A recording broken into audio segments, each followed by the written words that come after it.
Sometime in the late 14th century, a solitary writer drafted one of the most sophisticated works in the English language, then left it in a single, unnamed manuscript. To this day, we have no idea who they were. Scholars usually refer to the author as the Pearl Poet or the Gawain Poet. Their Northwest Midlands dialect suggests someone writing for a regional aristocratic audience, a sharp departure from the London-style English of Geoffrey Chaucer. This poet utilized the genre of chivalric romance, but not as simple entertainment. In the medieval world, these stories functioned as instructional manuals, defining the strict behavioral code the nobility used to maintain their social and moral status. At the center of this system is Sir Gawain, King Arthur's nephew. He is presented as the ultimate standard-bearer of the Round Table, the man who embodies the code more perfectly than any other. Gawain's shield bears the Pentangle, a five-pointed star drawn in one continuous golden line. The poet explains that each point represents a set of 5 virtues: generosity, fellowship, chastity, courtesy, and piety, all interlocking in a loop of absolute integrity. But the Pentangle is an all-or-nothing geometry. If any single point of Gawain's character fails, the entire unbroken loop of his identity is compromised. This integrity is tested on New Year's Day. During Arthur's feast, a massive knight bursts into the hall. He is entirely green: his skin, his hair, his horse, even his armor. He represents the wild, supernatural world crashing into the ordered world of the court. He proposes a game with rigid contractual rules. He will allow any knight to strike his bare neck with an axe today, provided that knight travels to find him in 1 year's time to receive the exact same blow in return. Gawain accepts the challenge to save Arthur's reputation. He takes the axe and severs the Green Knight's head in a single stroke.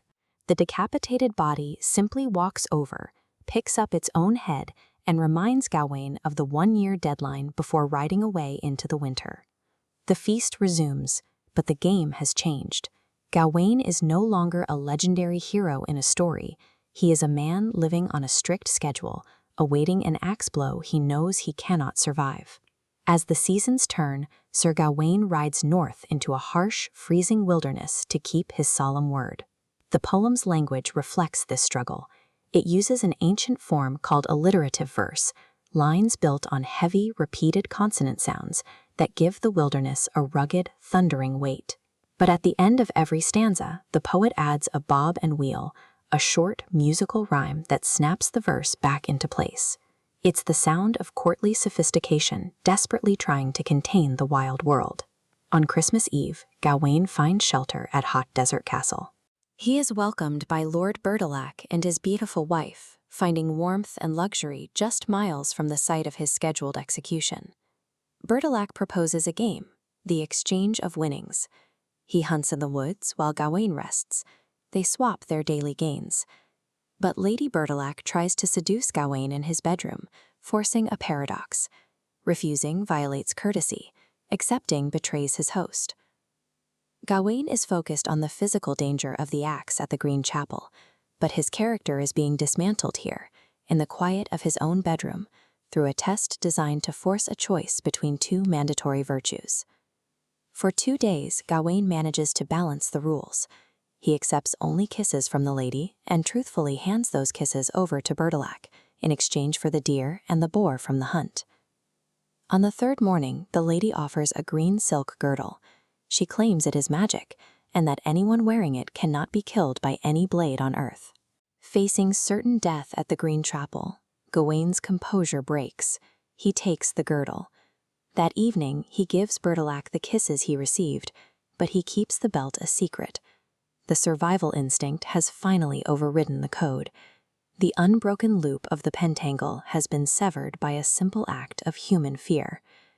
On New Year's morning, Gawain arrives at the Green Chapel, an eerie, overgrown mound in a wild ravine. He kneels in the dirt, bracing himself as the shadow of the axe rises over him. The Green Knight swings 3 times.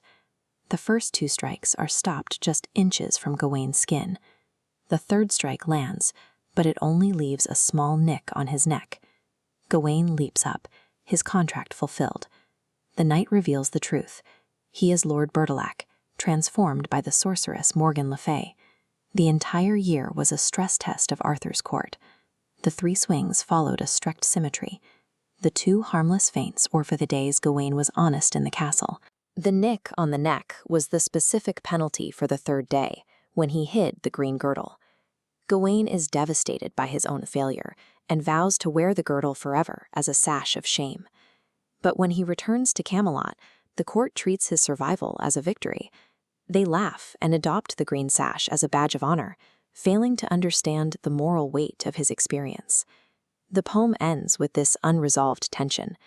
Gawain sues a flawed, frightened man, while the court continues to celebrate the fantasy of the perfect knight. It asks a question that still resonates. What does true honor look like for a human being?